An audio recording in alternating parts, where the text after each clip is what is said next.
Good afternoon to all. Seeking the divine blessing of His Holiness Jagadguru Shri Shri Shivaratri Desikendra Mahaswamiji, I, Mrs. Pallavi Nandi, welcome you all to the inauguration program of webinar on Movement Science. It gives me immense pleasure to invite our Vice Principal, Dr. Renuka Devi, to deliver the welcome address.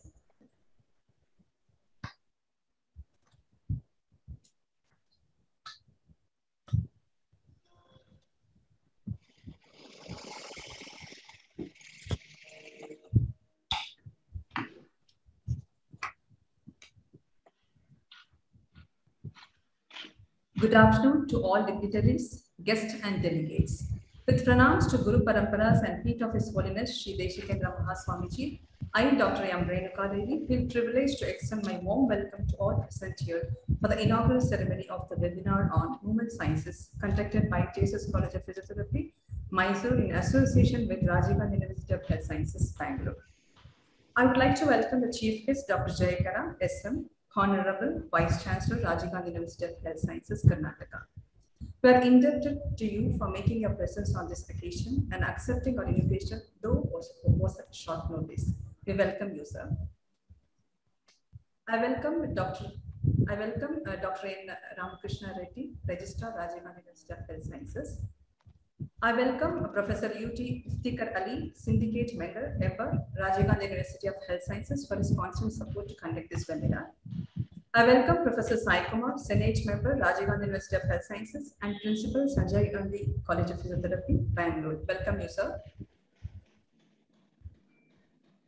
I welcome Guest of Honor, Professor Savita Ravindra, Dean, Allied Health Sciences and Physiotherapy, Rajiv Gandhi University of Health Sciences, and HOD, MS Ramaiah College of Physiotherapy, the woman of distinct vision and inspiration to all of us. Welcome you, ma'am.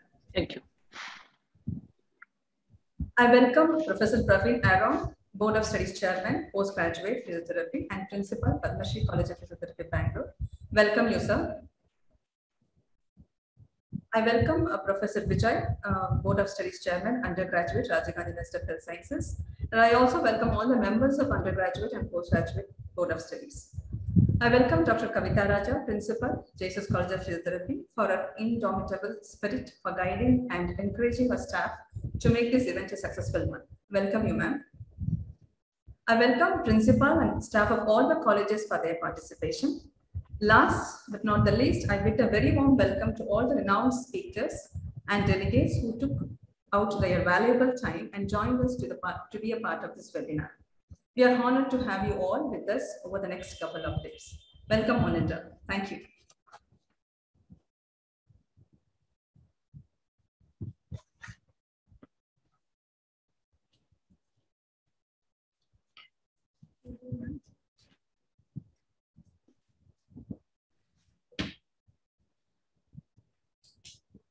I request the Honorable Vice Chancellor, Dr. Jayakara SM, to inaugurate the function. Yeah, very good afternoon.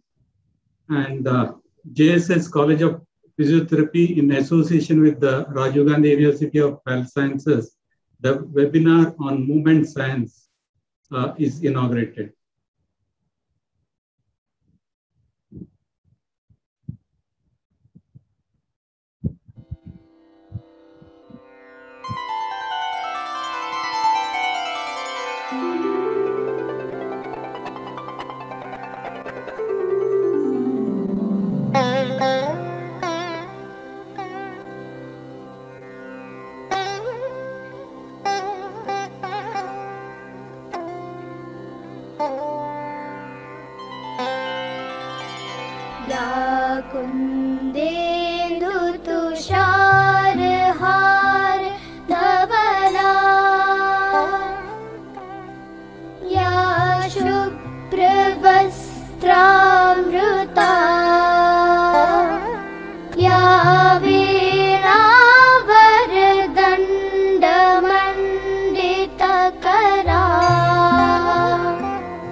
Shweta Padma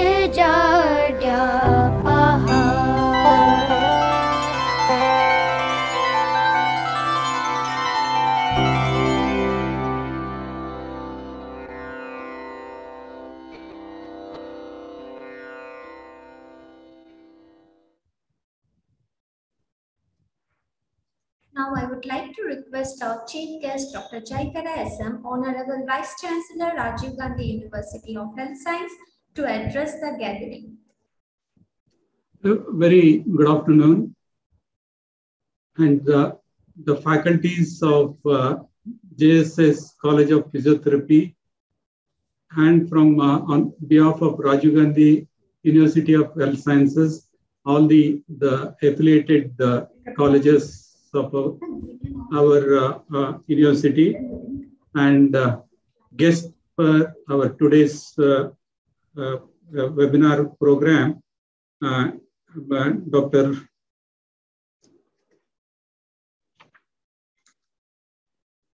Dr. Savita Ravindra, Madam, our Dean, Faculty of Physiotherapy, Rajiv Gandhi University of Health Sciences, and Dr. Sai Kumar, Senate Member, and Professor Praveen Arora, BOS Chairman, PG, and Professor Vijay P, BOS Chairman, UG, and Dr. Iftikhar Ali, Syndicate Member, and Dr. Savita Raj, the Principal, JSS Physiotherapy College, and Madam has taken a lead to formulate the guidelines, the syllabus for the new course.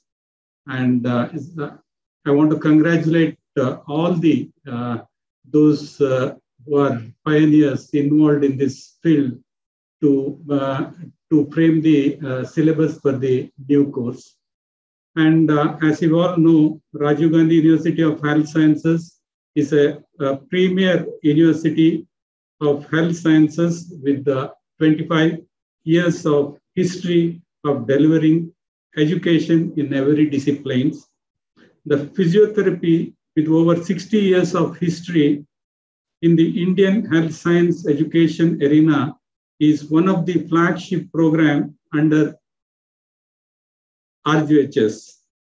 With over 85 colleges, approximately 3,000 graduates annually, we can be proud of the fact that we are unquestionable a force to reckon with in this area. Physiotherapy is a field that has come into prominence in the past several decades due to the increasing amount of evidence that connects physical activity with health. The physiotherapists always have been movement experts, and this role takes on greater prominence in the current era of lifestyle diseases and the importance of preventive healthcare, of which physical activity is a building block. RGHS, although a forerunner in physiotherapy education, was one of the last university in the country to move into a specialty post-graduation. Most other universities, including deemed universities in Karnataka, have moved onto the specialty MPT since several years. RGHS, meanwhile, continued with the general MPT until this year. This year, we have taken the step to move into a specialties. After a great deal of deliberation, we have identified and prepared an evidence-based curriculum for 7 specialties. Although 30 to start with specialties, RGHS is the first one to introduce specialty of movement science. In many parts of the world and in premier institutes, kinesiology and biomechanics are separate disciplines at the postgraduate level. Most of these programs prepare a graduate to view movement in the scientific method in order to develop algorithms, robotics, and so forth. Coming to an individual level, movement is a central to the human function. The slightest injury or ill effects our movement, if you have a minor element like a viral fever, the posture is affected, the movement may be affected, and these factors can often be ignored or neglected.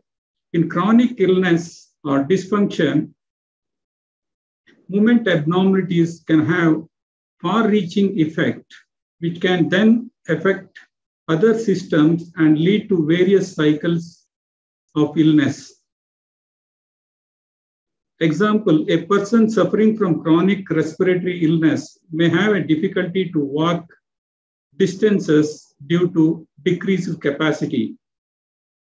This in turn may lead to secondary muscle skeletal dysfunction and lead on to tertiary lifestyle diseases. A clinician may look at this person and say that he needs to engage in more activity. However, how this can be achieved is often left unsaid and left to the patient's own devices. What components of movement can be rectified and what can be compensated, and how can the necessary amount of movement in appropriate way be brought about requires in-depth analysis and investigation. A movement science specialty has been envisioned to fill this need of diagnosing and analysis of movement. The movement is a complex interplay of various systems and process. A separate cadre of specialists who would be essentially analyst and diagnostician would be entrusted with the skill and knowledge to perform this.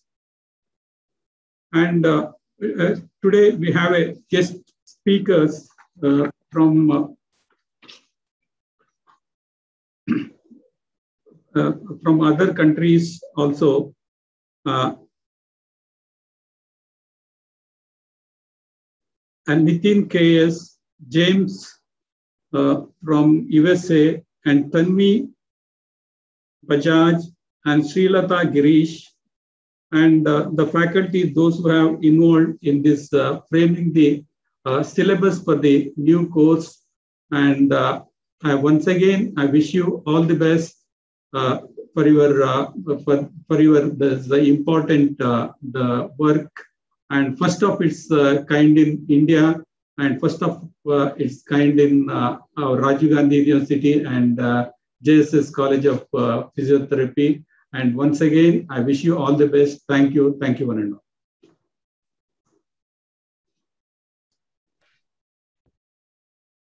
Thank you, sir.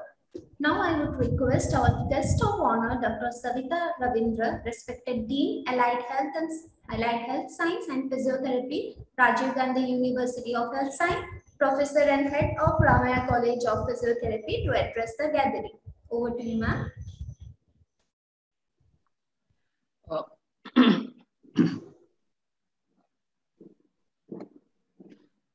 Thank you, Team JSS and Dr. Kavita Raja in particular for putting this together and asking me to share a few of my thoughts relating to this webinar to physical therapy professionals. It's a much needed webinar. A lot of people, when we proposed that we could commence a specialty in movement sciences, had a lot of, I would say, thoughts or wondering what exactly are we going to cover it and why do we need this as a separate specialty.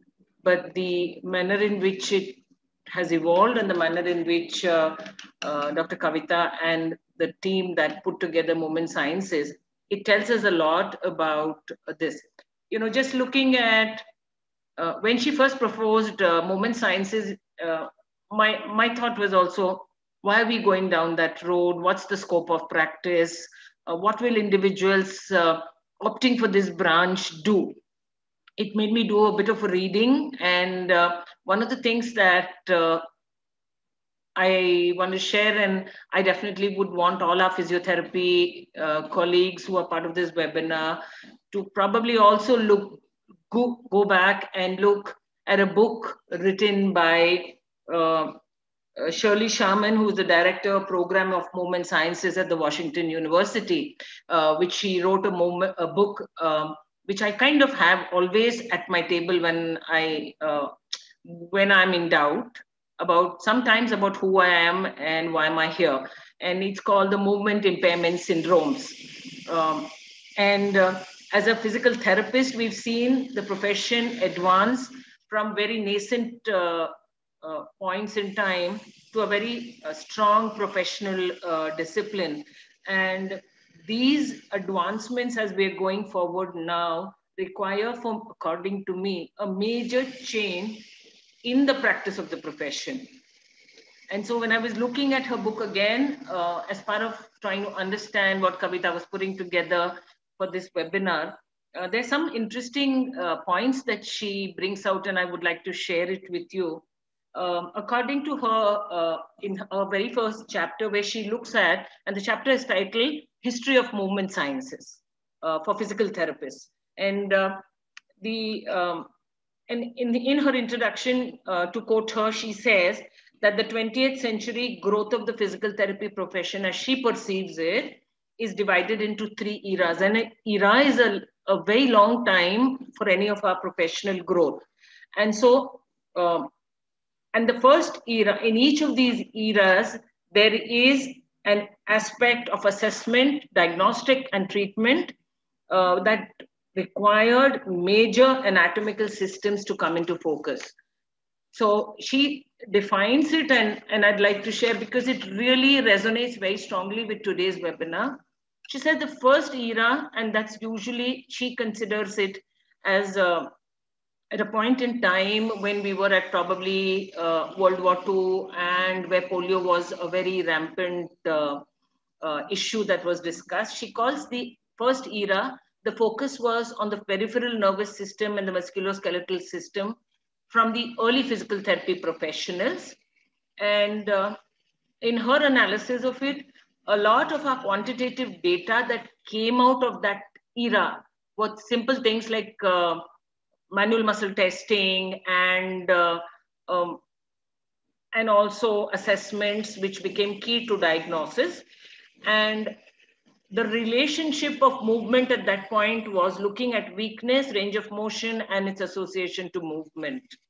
Her second era is I'm sure many of you may not have been born then. She calls it from 1967 onwards. It was an era when the focus was on central nervous system dysfunction. So they were talking about how do we manage as physical therapists things like strokes and spinal cord injuries, what are the movement alterations that happen and which were applicable. There were some conferences at that time that where physical therapists discussed and debated as what kind of movement impairment does neurological system bring about, for which they did not have answers of how to assess, how to treat, and look at a scope of practice at that point in time. So movement impairment is also associated, as in the opening remarks of the Vice Chancellor, it got associated with the central nervous system probably at that point in time, but till some years later, people didn't try to connect motor control and its relationship to movement, which even now quite a few people still don't do. We then came to a third era, which was around the 1980s, and I call it the musculoskeletal era. They call it the joint dysfunction era. And it essentially came out of Australia and New Zealand to begin with, where you looked at assessing and treatment issues that are coming from joint dysfunction. And that's where accessory movements, their assessment, and movement associated with physical therapy practice came in. And Shirley Sharman then says, we are in a current era where the focus is only and should be on movement systems. And at one of her talks that I had attended at one of the conferences, sometimes people say something that really sticks in your head. She said, even for a moment, if physical therapy professionals just pause and say, what is the system of this body that we can consider ourselves to be the leaders, the pioneers, and the experts? and many of us in the audience, people said, we look after the musculoskeletal system. She said, but that's what orthopedic surgeons do. We look after the neurological system. And then she said, but maybe that's what neurologists would do, or the cardiothoracic system. And then she turned around and said, can we own the movement system of this human body? And from that kind of a perception, to say that movement is the central theme for every aspect of clinical practice. And as rightly the Vice Chancellor said, that you could have a viral fever and then you can have a dysfunction, which is musculoskeletal. But if you treat in specialties the musculoskeletal all alone, without looking at the movement dysfunction of endurance, without looking at the dysfunction that come with other systems, then you're really not treating the patient holistically. So the central component to physical therapy practice is movement systems. And then in looking at the scope of practice that was defined by Dr. Kavita, who pushed that we need to do this, we're probably the pioneers in bringing in movement dysfunction, because I think graduates from this particular branch are going to be both in clinical practice and probably will be the anchor to the ortho, the neuro, and the cardio practice, because they're going to look at movement in a very holistic way in terms of clinical and illness, but they're also going to be very strongly there in wellness. Even in recent times, a lot of musculoskeletal and sports people keep talking beyond acute care. What is it that you can do to sports people? And also other dysfunctions. So functional movement systems and analysis have come into play. So I think rightly so, or by a little default, we positioned ourselves as a professional group that's come out among the earliest academic groups. And if people in 2021 don't understand the huge relevance of movement, we'd be missing the boat. So we are here and we are now, and thank you, JSS.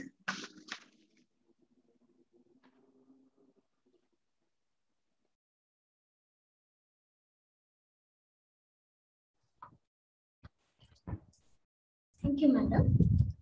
Now I would request Mr. Vijay Samuel Raj, Associate Professor, JSS College of Physiotherapy, to brief about movement science specialty and to propose the vote of thanks. Thank you, Pallavi. A very good afternoon to one and all. With respect to His Holiness, Jagadguru Sri Shivaratri Deshikendra Mahaswamiji and the current Pontiff, Sri Sri Deshikendra Mahaswamiji, I deem it a great honor to stand before you to propose the vote of thanks on behalf of JSS College of Physiotherapy. Movement Science, an emerging specialty in Master's Program, examines human movement from various perspectives, including injury prevention and rehabilitation, sports medicine, biomechanics, exercise physiology, health and fitness, and motor control and development. As the specialist in the human movement, the physiotherapists need to have in-depth knowledge and skill in the evaluation of movements and body function. It focuses on analyzing body function and human performance through the use of video and computer-based assessment paradigms related to forces that generate and control movement, outcome, and quality. It gains insight that allow one to contribute to significant medical advances and more effective models of healthcare. Since the expertise lies in the field of movement, the workings of the gait and biomechanical laboratories are understood best by movement specialists. Movement specialists will use expertise in biological movement in analyzing, interpreting, and prescribing movement-related information and exercise prescription in health and wellness, and may include the disabled population who are not currently ill. The specialists have a scope of working as diagnosticians, researchers, academicians, adjunct members of health promotion teams, and fitness experts. They can work as a consultant in interdisciplinary areas that deal with human movement and its applications. We are happy that Rajiv Gandhi University of Health Sciences has introduced movement science as one of the specialties in Masters of Physiotherapy program. JSS College of Physiotherapy is privileged to organize the Movement Science webinar in association with Rajiv Gandhi University of Health Sciences. I wholeheartedly thank the Honorable Vice Chancellor, Rajiv Gandhi University of Health Sciences, Dr. Jayakara SM, for consenting to be the chief guest. Thank you, sir, for your encouragement and support. At this outset, I thank the Registrar, Rajiv Gandhi University of Health Science, for your constant support, and Dr. Mahendra, Chairman, the Board of Studies, for your guidance. I take this opportunity to thank Professor UT Iftikhar Ali, the syndicate member of Rajiv Gandhi University of Health Science, for your initial support and encouragement. Special thanks to Senate member, Rajiv Gandhi University of Health Science, Professor Sai Kumar, Principal, Sanjay Gandhi Institute of Trauma and Orthopedics Physiotherapy, for your constant support and encouragement. It's a pleasure to have a respected Dean of Allied Health Science and Physiotherapy, Professor Savita Ravindra, with us today. Thank you, Madam, for accepting our invitation. Thank you. I thank the Board of Studies Chairman for PG, Professor Praveen Aaron, Principal of Padma Shri Institute of Physiotherapy, and the Board of Studies Chairman for UG, Professor Vijay, for both of them have contributed much for this, like especially the program, the PG program. Thank you for your support and encouragement, sir. We are indeed indebted to all the members, Board of Studies, and subject experts of the PG curriculum for their valuable contribution. We are encouraged and thankful to all the college principals affiliated with Rajiv Gandhi University of Health Science for their active participation in the webinar. I wholeheartedly thank the resource persons, Dr. Kavita Raja, Mr. Nitin KS, Dr. James, Ms. Tanvi Bajaj, Dr. Sri Lata Girish, for accepting our invitation and sharing your expertise. Last but not the least, I sincerely thank JSS Mahavidyapita and its officials for their support in conducting this webinar.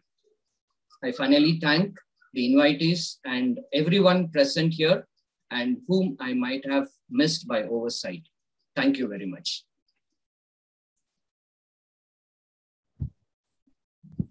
Thank you, sir.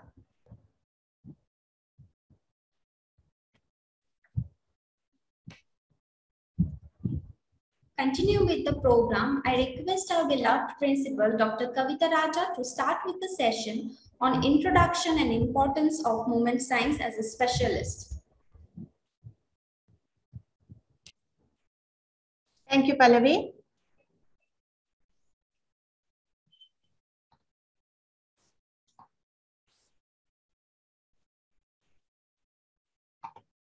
Good afternoon, everyone. Thank you, Praveen, Sai, Savita, for your support. And thank you, Honorable Vice Chancellor, for your support and for agreeing to inaugurate this webinar. I will make a very short presentation. I will not go into great technical details.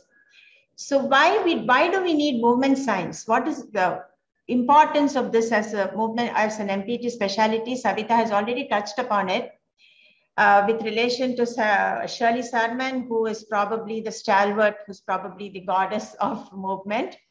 So first of all, the Movement Sciences Curriculum Design team consisted of Paul Daniel, Ajay Thakur, and me. Unfortunately, both of them were not able to contribute to this webinar, although I had requested them to. They said they had personal reasons, they were not able to do so. So you will have to just bear with me. Just a little bit of introduction.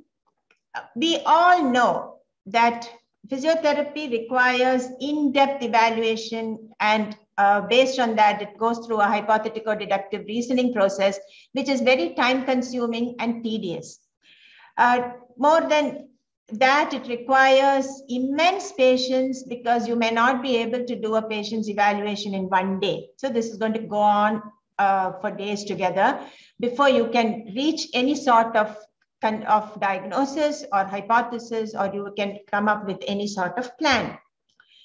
In a typical clinic, the physiotherapist to patient ratio is often more than 1:5. That is that is for those of us who are lucky. For those who are not lucky, it can run into maybe even 1:15.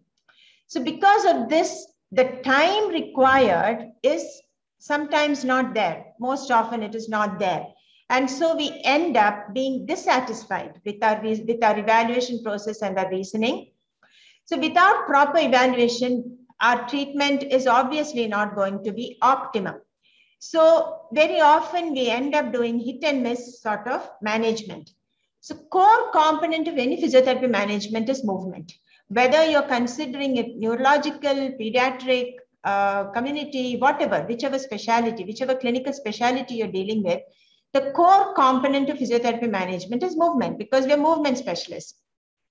Any deviation in movement can have far-reaching effect. It can work in a vicious cycle. And so therefore, deviations in movement and the components of movement would be a very simple way. It could be an early intervention method if used appropriately. So therefore, and also like everybody has said, physical activity is now the cornerstone of health. So for physical activity, if we tell somebody go walk, it requires various systems for this person to be able to walk and fulfill that required 150 minutes per week. So in order to do that, you require various systems to work in coordination. So if there is even one little gear that is off, then there might be problems. So the earlier that we can identify these and remediate, the better the overall health is in the long run. In India, as yet, there are no diagnostic branches of physiotherapy. We are still in our infancy. So that's probably all right. So we still try to wear multiple hats at the same time. So because this is not there, and our role is increasing day by day. Earlier, when I was in college, way back in the 80s, we did not have so many roles. We were not part of prevention. We were really part mostly of acute care. We had a role in rehab centers, but rehab centers were few and far apart. And there was really no concept of community physiotherapy. But now we are there from acute, in some places, even in the emergency room, all the way till, lifelong therapies. So the amount of work that a clinician has to do in the traditional specialties is overwhelming. But the common thing that binds us all together is movement. And so it stands to reason that we require an area, one group of people who will deal with movement without really having to deal with the traditional management strategies. So a purely diagnostic specialty will decrease the burden. Although when we start out with movement science, we may not be able to do it only as a diagnostic specialty. It has to gain momentum and it has to gain respectability and acceptability. But in the long run, we require a purely diagnostic specialty, which will be able to take the burden of evaluation of the other specialties so that all of us can do our job in an optimum and evidence-based manner. A small example, if we had to evaluate a person doing a bed to chair transfer, we are looking at bed to chair transfer overall in a gestaltic view, and you're saying, oh, he doesn't have balance, he's not able to do this. Whereas if you were going to do an in-depth analysis, we might be able to identify that the problem appears to be in hip range of motion, or it appears to be in hip control. So if you did a further evaluation, you might be able to understand that there were a couple of muscles that needed to be strengthened and something else that needed to be stretched, which we are currently not able to pinpoint, mostly because of lack of ability to spend that much time. Additionally, if a specialty with diagnostic responsibilities are there, it is potentially likely that we would have, like an investigation, we would have a report without the bias. The person who is diagnosing does not know all the contextual factors or the family history, and so they may be less likely to jump to conclusions. This is just a possibility. So we might get more objective data if we have a specialty which has purely diagnostic responsibilities. So this might increase the science content of our profession. It might give us quantifiable, it will give us quantifiable data to add to our management of subjective data. Subjective data cannot be undermined, because finally we are treating the patient. We are not treating the movement. We are not treating the muscle. We are treating the patient. But a little bit more of objective data would maybe help us to treat the patient better. So some examples of services that I foresee, or that we foresaw when we were doing the curriculum, is biomechanical analysis of functional activities, which will give us, like I just said in the example, a better idea of what particular areas may need to be strengthened or endurance trained, or maybe it is because of proprioception, or perhaps it is because the patient is not able to understand this function, or movement control or motor control. There are so many things. So this, we believe, is going to be superior to eyeballing it, which is what we do now. It looks like he doesn't have balance, and then we do a BBS. BBS, again, is a composite thing, and it's not going to give us individual information. So likewise, hand function. So if someone with a stroke comes and they're not able to eat, this is our common complaint, if they're unable to eat with their fingers. So a in-depth biomechanical analysis of hand function may give us better strategies of what we should do in order to make this person do what he needs to do. Exercise testing. We all know the theory of lab-based exercise testing, but practically none of us are able to perform this because of various factors. There are the lack of equipment may be just minor, but more than that, there is safety precautions, number of people, the therapist to patient ratio, etc. So if we had a diagnostic department which could do this for us and give us lab-based exercise testing, our physical activity, promotion, guidelines, our recommendations, our treatment management would all be definitely improved. So we have had this movement science lab. Actually, we've had a room since 2013. Little by little, we have been increasing our services there. So currently, these are the list of services that our movement science department is able to do. Quantitative strength testing, that is using handheld dynamometer or range of motion. Quantitative sensory testing is planned. We will be getting the equipment within this year. Then quantitative assessment of function, hand function, posture, coordination and reflex, balance, gait, all the parameters of gait, that is the kinematic, spatiotemporal, energy expenditure, etc. And exercise testing, depending on whether they want a lab-based testing or field testing.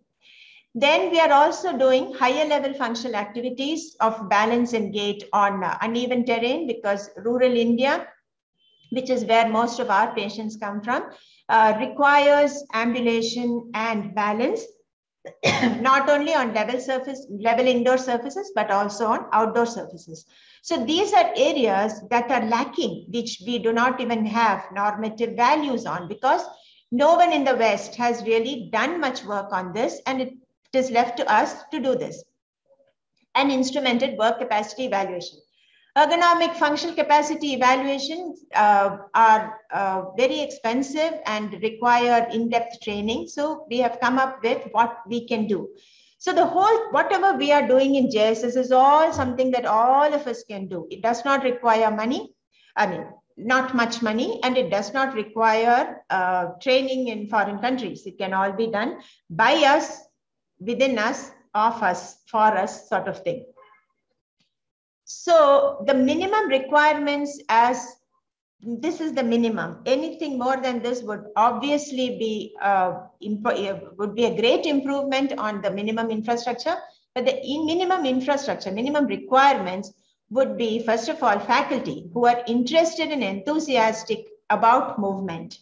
in all its different ways. Not I will look at ortho, I will look at neuro, I will look at, not like that. Look at movement as a sixth vital sign, so to speak, because movement is a vital sign. Everything, every part of our health is related to movement. So we need someone who is enthusiastic and enthralled by the whole concept of movement. Then we require space, definitely. But those of us who do not have a hall, we are lucky to have a hall that is this big. Those who are not lucky to have it, it can easily be accommodated in open corridors or terrace spaces, which every college in the country will have. All we require are basic high definition web cameras, minimum of 3, and systems to accommodate that. Gyroscope, force plates, these are not expensive. Open software for movement analysis. You can use Dartfish, Kinovia. There are many others out there. We use Kinovia. Simulated community surfaces so that we can send them out in society, especially for the community people and the neuro people. Basic furniture, strength testing, sensory testing, quantitative strength, sensory, range of motion equipment.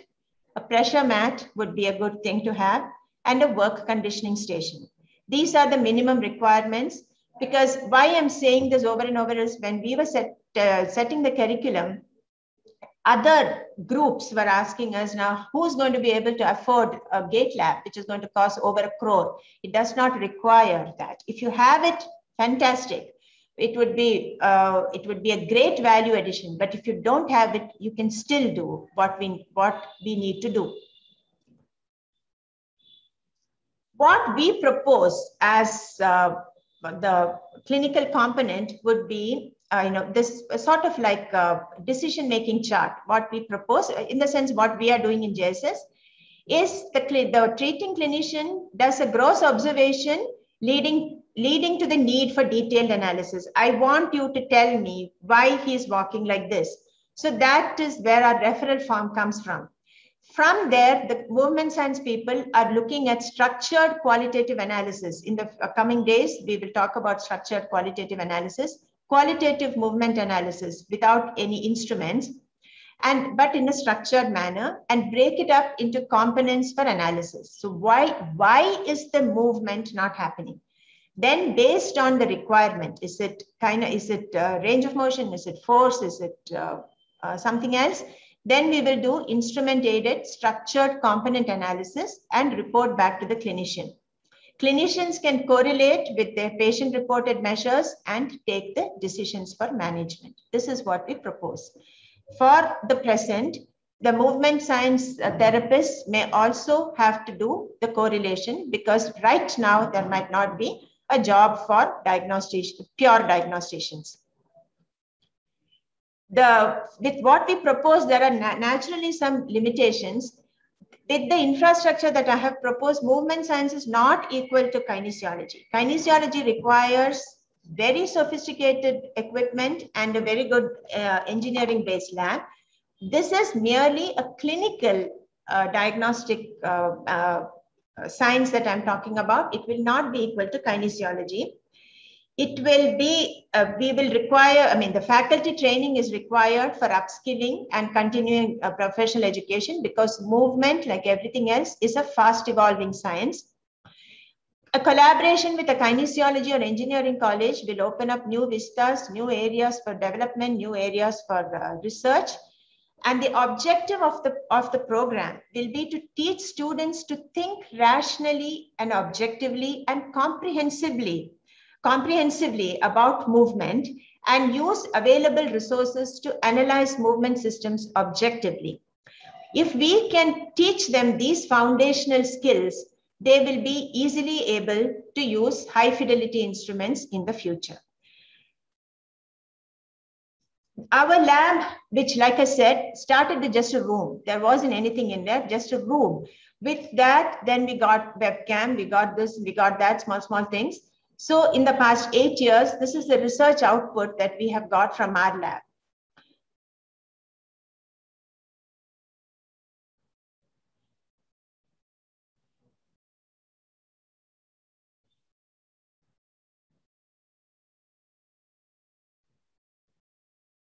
As is evident, the articles that we have published have been both qualitative and quantitative. Why I am saying this is, if we can do it, so can any other college.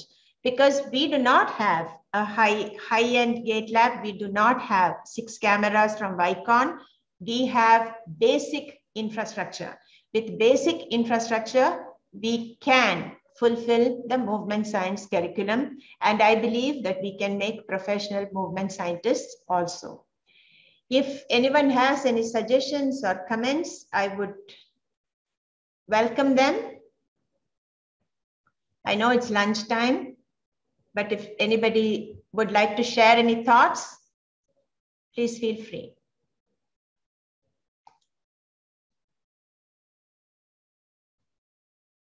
Any thoughts, Savita? Praveen?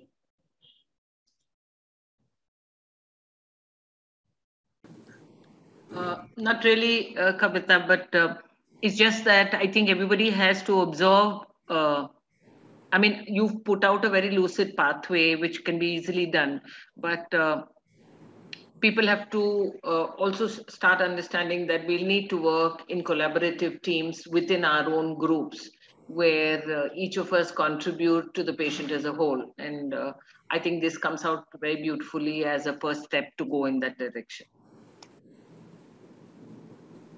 Thank you. Praveen? No, I'm really happy about the introductory part, and I think that covers a lot and provokes a thought of all the principals or the people, faculty members who are interested in this particular area. So it actually stimulates our thoughts as to why we should not think of trying or testing it out in their own individual institutions. See how much we can move forward and then probably take it as a part of the MPT curriculum or the specialty which they want to adopt in the coming days. Thank you. And like Savita rightly said, we need to collaborate. So if someone has some particular instrument, we should collaborate. All students who are in this specialty, since it's a new one, we should come up with some sort of MOU between institutions or something so that we can have some sort of uniform curriculum across the board. So yes, collaboration is key to growth. There's no doubt about that. Thank you all. And thank you for listening to me.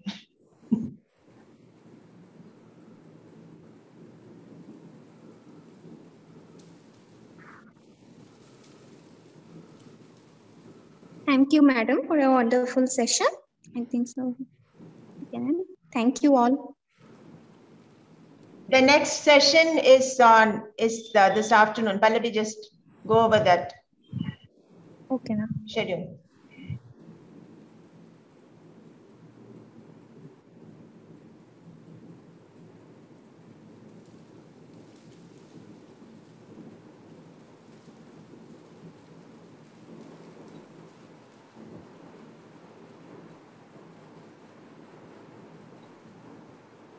The next session will be afternoon at 4 o'clock by Mr. Nitin KS. The topic is pressure sensor in movement science.